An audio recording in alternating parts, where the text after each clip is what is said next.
America কি ইরানের উপরে আক্রমণ করতে যাচ্ছে? এমন একটা প্রশ্ন নিয়ে গতকাল সারা দিনভর আলোচনা হয়েছে, এখনো আলোচনা হচ্ছে। এই পরিস্থিতিটা তৈরি হয়েছে কারণ ডোনাল্ড ট্রাম্প গিয়েছিলেন G7 সামিটে। সেখানে গিয়ে সেই ভ্রমণ সংক্ষিপ্ত করে তিনি দেশে ফিরে গেছেন। দেশে ফিরে তিনি তার যে হোয়াইট হাউসের সিচুয়েশন রুম আছে, খুবই নিরাপত্তা সংশ্লিষ্ট বিষয়ে যদি এমার্জেন্সি হয় সেখানে বৈঠক হয়, তিনি তার নিরাপত্তা উপদেষ্টা সহ গুরুত্বপূর্ণ লোকজনদেরকে নিয়ে বৈঠকও করেছেন।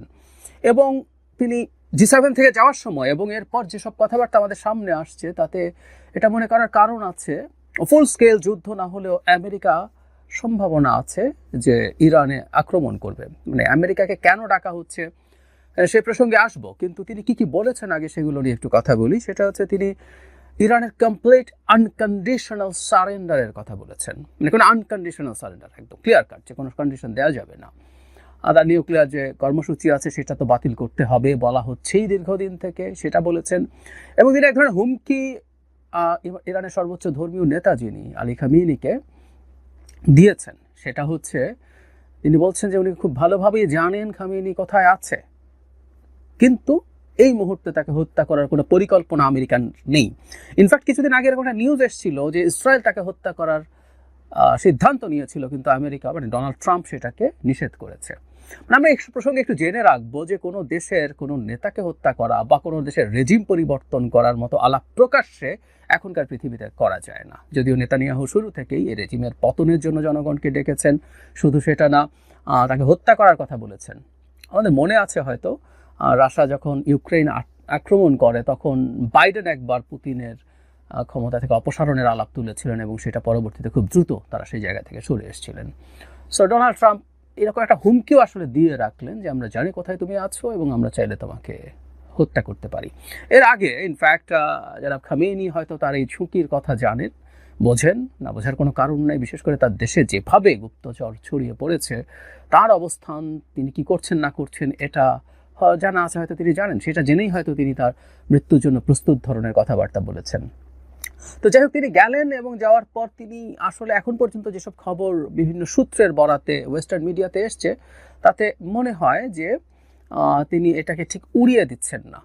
সমস্যা আছে এবং দ্বিমত আছে, এমনকি তার যে দল সেই দলের মধ্যেও সিরিয়াস দ্বিমত আছে। এই আলাপটা আছে যে এখানে এখন ইরানে স্মল স্কেল কোনো অ্যাটাক করে আসলে আমেরিকার অর্জন কি, বা আমেরিকা এখন আরেকটা নতুন কনফ্লিক্টে যুক্ত হয়ে যাওয়া তার জন্য কতটুকু সঠিক হবে। কারণ আমেরিকা এই ধরনের এক্সপেরিয়েন্সটা আসলে খুব পজিটিভ না। ইরাকে, আফগানিস্তানে সর্বশেষ মানে যাওয়া যায়, দখল করে ফেলা যায়, মারামারি করা যায়, মার দেওয়া যায়, মার খাওয়া যায়, দখল করেছিল তো ইরাক এবং আফগানিস্তান, কিন্তু শেষ পর্যন্ত সরে আসতে হয়েছে। বিলিয়নস অফ ডলার্স খরচ হওয়ার পর, প্রচুর সোলজারের মৃত্যুর পর ফল খুব ভালো হয়নি। তাই তার দলের মধ্যেই এই আলাপগুলো চলছে। কিন্তু আমেরিকাকে কেন স্মল স্কেলে হলেও আসতে বলা হচ্ছে সেই জায়গাটা একটু বোঝা দরকার। আমরা আমাদের সামনে মানে একটা যুদ্ধের জন্য তো একটা ন্যারেটিভ লাগে। ন্যারেটিভ যেটা আনার চেষ্টা করা হয়েছে সেটা হচ্ছে ইরান নিউক্লিয়ার ওয়েপন তৈরি করছে, তার ইউরেনিয়াম যে পিউরিফাই করছে সে খুব কাছাকাছি চলে গেছে এবং তার একটা রিঅ্যাক্টরে কয়েক সপ্তাহের মধ্যেই বম গ্রেড ইউরেনিয়াম পাওয়া যাবে বলে বলা হচ্ছে। আমি জানি না মানে এটা ওয়েপন অফ মাস ডিস্ট্রাকশনের মতো কিনা, কিন্তু বলা হচ্ছে সে চাইলে খুব দ্রুত কয়েক সপ্তাহের মধ্যে সেটা পেয়ে যেতে পারে।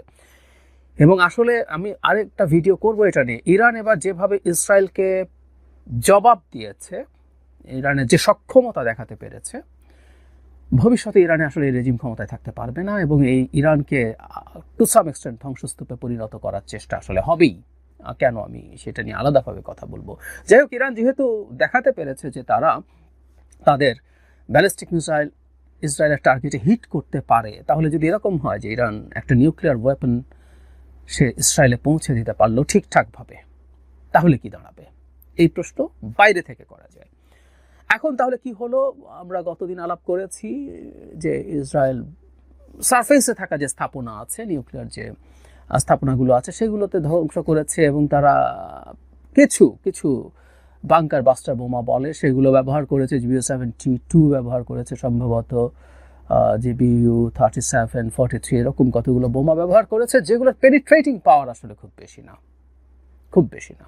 কিন্তু একটা বাংকার বাস্টারকে বলা হয় যে এই বাংকার বাস্টারটা সম্ভবত ইরানের সবচেয়ে গভীরে থাকা যে স্থাপনা আছে সেটাকেও ধ্বংস করতে পারে বলা হয়।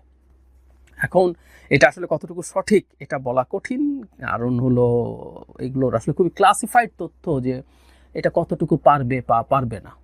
ভীষণ ভারী একটা বোমা, এটা হচ্ছে GBU-57, দুইটা ভ্যারিয়েন্ট আছে A B, এটা মানে 13,000 কেজি, মানে হিসাব যদি চিন্তা করি 13 টন ওজনের। তো তাতে যেটা হয়, এরকম একটা বোমা ইসরায়েলকে যদি দিয়ে দেওয়া হয়, ইসরায়েল এটা টার্গেটে নিয়ে যেতে পারবে না, কারণ প্রত্যেকটা বোমার সাথে সে ট্রান্সপোর্ট কি দিয়ে করবে, মানে এত বড় একটা বোমার জন্য একটা ট্রান্সপোর্ট প্লেনের মতো লাগবে মোটা দাগে। কিন্তু আমেরিকার দুটো বম্বার আছে যারা এটা ক্যারি করতে পারে, একটা হচ্ছে B-52, অনেক পুরনো বিমান, স্টিল ইজ ইন অপারেশন। আরেকটা হচ্ছে B-2, খুবই আমরা যারা যুদ্ধের খোঁজখবর রাখি তারা জানি যে অত্যন্ত অ্যাডভান্সড একটা স্টেলথি ফাইটার, মানে বম্বার। ভবিষ্যতে এইগুলোই আসলে আমেরিকার আকাশের, মানে আমেরিকার মূল অস্ত্র হয়ে দাঁড়াবে। এটার আপগ্রেডেড ভার্সন B-21 এখন লঞ্চড হয়েছে, ভবিষ্যতে এগুলোই থাকবে। মানে এগুলোর বেসিকটা হচ্ছে প্রথম ফাইটারগুলো যাবে, তারা এয়ার ডিফেন্স সিস্টেমকে অ্যাটাক করবে, সেগুলোকে অনেকটা নিউট্রালাইজ করবে, তারপর এই বম্বারগুলো যাবে। এগুলো খুব বেশি স্পিড না, কিন্তু এগুলো পেলোড অনেক বেশি। বম্বারের তো বম্বিং করে, বুঝতেই পারছি আমরা, তার পেলোড অনেক বেশি নিতে পারে, সে অনেক বেশি বোমা নিয়ে যেতে পারবে, অনেক বেশি ওজন ক্যারি করতে পারবে, এবং এগুলো ভীষণ স্টেলথি। সুতরাং রেডার কিছু অবশিষ্ট থাকলে ওগুলোকে আসলে ট্রেস করা is really very difficult.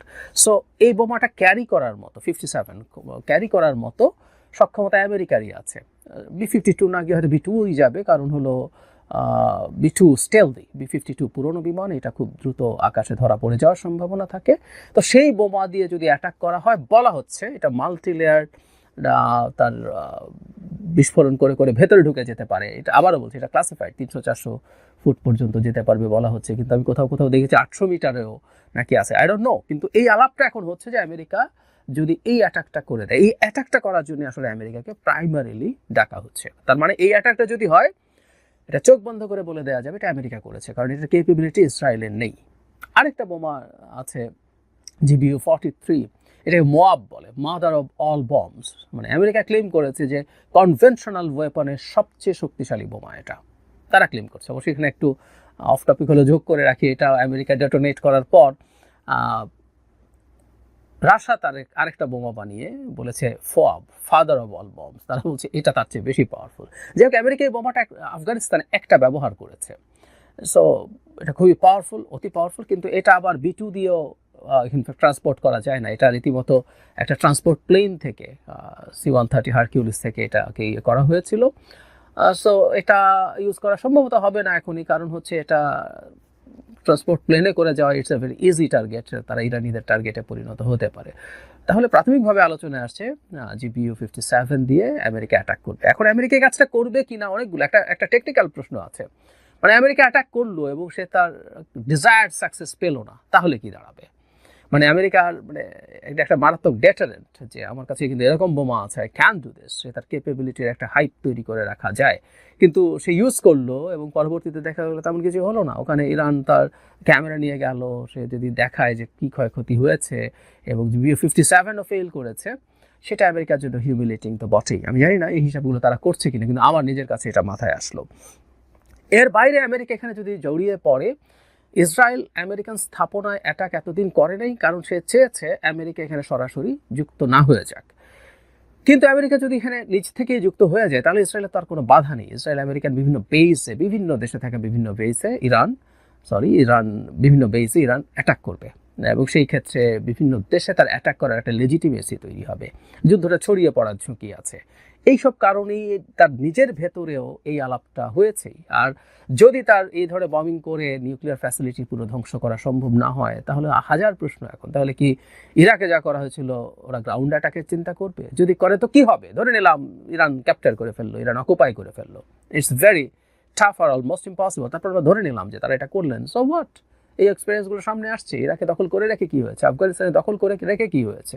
So আবার একই ভুলে কেন? আর আমেরিকার এখন ইকোনমিক যে অবস্থা, তার পক্ষে যুদ্ধ, এত লম্বা সময়ে যুদ্ধ করা এবং এই ধরনের অল আউট যুদ্ধ দিকে মনোযোগ দেওয়া খুব কঠিন।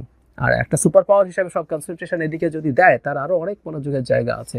সব আলোচনায় আসছে এবং রীতিমতো সেনেটে বিল আনা হয়েছে তার এই যুদ্ধ করার ক্ষমতাকে রেস্ট্রিক্ট করার জন্য। আমরা একটু জেনে রাখবো যে আমেরিকার কনস্টিটিউশন বলছে কংগ্রেসের অনুমতি ছাড়া যুদ্ধ করা যাবে না, কিন্তু আবার কমান্ডার ইন চিফ হিসাবে আমেরিকার প্রেসিডেন্টের কতগুলো ক্ষমতা আছে, তারা আসলে শুধু ট্রাম্প না, অনেক প্রেসিডেন্টই এটাকে ব্যবহার করে বিভিন্ন জায়গায় অ্যাটাক করার ক্ষেত্রে ব্যবহার করেছেন কংগ্রেসের সুস্পষ্ট অনুমোদন ছাড়াই। সো ট্রাম্প তো এমনিই ট্রাম্প, মানে ইভেন কংগ্রেস যদি একটা বিল এনে পাশও করে ফেলে, তার দলের লোকজনও যদি তার বিরুদ্ধে ভোট দেয়, ট্রাম্প এটা না মানলে কী করার আছে? কিছু করার নেই, উনি এগুলো করবেন। এমনকি কেউ আদালতে গেল, আদালত বললো ট্রাম্প ভুল করছেন, ঠিক করছেন না, আনকনস্টিটিউশনাল কাজ করছেন, বাট হু কেয়ার্স? এই লোকটা তো তা করে না। অলরেডি উনি প্রমাণ করেছেন উনি সুপ্রিম কোর্টের রায়টাও মানতে চান না, এবং না মানলে সুপ্রিম কোর্ট কী করবে সেসবেরও কোনো রকম কোনো দিক নির্দেশনা নেই।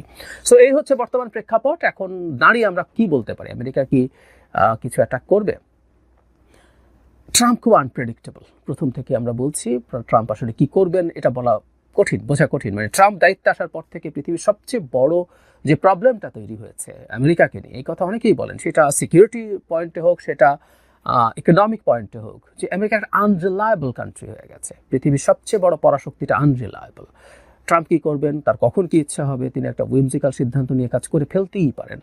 কিন্তু আমি মনে করি তার দলের মধ্যেও যে ধরনের চাপ আছে তার বিরুদ্ধে এই আক্রমণে না যাওয়ার জন্য, তিনি সম্ভবত কিছুদিন এটা থাকবেন। কিন্তু ওই যে বলছিলাম যে তার কতগুলো ব্যক্তিগত ইগো আছে, তিনি নার্সিসিস্ট, তিনি যা বলছেন তিনি সেটা করিয়ে দেখাতে চাইতে পারেন। সেই সম্ভাবনা আমরা কোনোভাবেই উড়িয়ে দেব না। আর যদি সেটা হয় তাহলে একটা যুদ্ধটা ছড়িয়ে পড়ার একটা সম্ভাবনা আছে, কারণ ইরান অনিবার্যভাবেই তখন বিভিন্ন ইউএস যে স্থাপনা আছে, বেজ আছে, সেগুলোতে অ্যাটাক করবে ফর শিওর। এবং ইরান তার ক্যাপেবিলিটি আসলে এর মধ্যে দেখিয়েছে। এর মধ্যে একটু বলে রাখি যে ইরান একটা তার ক্যাপেবিলিটির আরেকটা ডেমনস্ট্রেশন হয়েছে বলে ধারণা করা যায়, যদি এটা ইসরায়েল সমর্থন করেনি। ইরান ক্লেইম করেছে তারা মোসাদের হেডকোয়ার্টার হিট করতে পেরেছে। এটা যদি হয় এটা খুবই বড় একটা সাফল্য, কারণ আমি আগেও বলেছি যে কতগুলো স্থাপনাকে সবচেয়ে বেশি ফর্টিফাইড রাখা হয় বিভিন্ন লেয়ারের। ইসরায়েলের তো এয়ার ডিফেন্স সিস্টেম বিভিন্ন লেয়ারে, বিভিন্ন 150-200 কিলোমিটারে একবার, 100 কিলোমিটারের মধ্যে একবার, না পারলে একদম শেষ মুহূর্তে। সো কোথাও না কোথাও এটা ঠেকাতে পারবে, এই জন্য মাল্টি লেয়ার্ড একটা এয়ার ডিফেন্স সিস্টেম আছে। এবং সেটা সবচেয়ে বেশি গুরুত্ব দিয়ে যেসব স্থাপনাকে বাঁচানোর চেষ্টা করার কথা, তার মধ্যে মোসাদ হেডকোয়ার্টার একটা। কিন্তু ইরান ক্লেম করছে তারা এখানে হিট করতে পেরেছে। আমি আসলে জানি না, তবে ইরান তো বিভিন্ন জায়গায় খুবই সিগনিফিক্যান্টলি হিট করতে পারছে, এটাও ফর শিওর।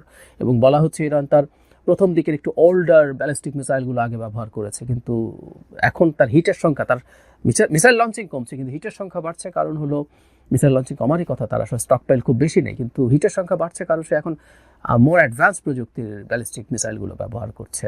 তো আমেরিকা অ্যাটাক করলে সে সরিয়ে দেওয়ার চেষ্টা করতেই পারে। তবে দিনের শেষে সেই পুরনো কথায় আমি আবারও থাকছি, ইরান যদি কারো সরাসরি সাহায্য না পায়, তার যে ডিপ্লিটেড স্টকপাইল অফ ব্যালিস্টিক মিসাইলস, সেটা যদি রাশিয়া থেকে না পায়, চায়না থেকে না পায়, বা আর কোনো দেশ, নর্থ কোরিয়ার আলাপ কেউ কেউ করছেন, যদি না পায়, আসলে ইরানের পক্ষে খুব বেশি দিন টিকে থাকা কোনোভাবেই সম্ভব হবে না আমেরিকা আক্রমণ করা হলেও। এবং আমেরিকা সম্ভবত ফুল স্কেল একটা অ্যাটাকেও যাবে না, কারণ তার অতীত অভিজ্ঞতা তাই বলে। এবং ট্রাম্প নিজে এই ব্যাপারগুলো ভালোই বোঝেন, এবং উনি নিজেকে ডিল মেকার দাবি করেন। এই হুমকি দিয়ে কিছু বমিং করে তিনি একটা ডিলে পৌঁছতে চাইবেন।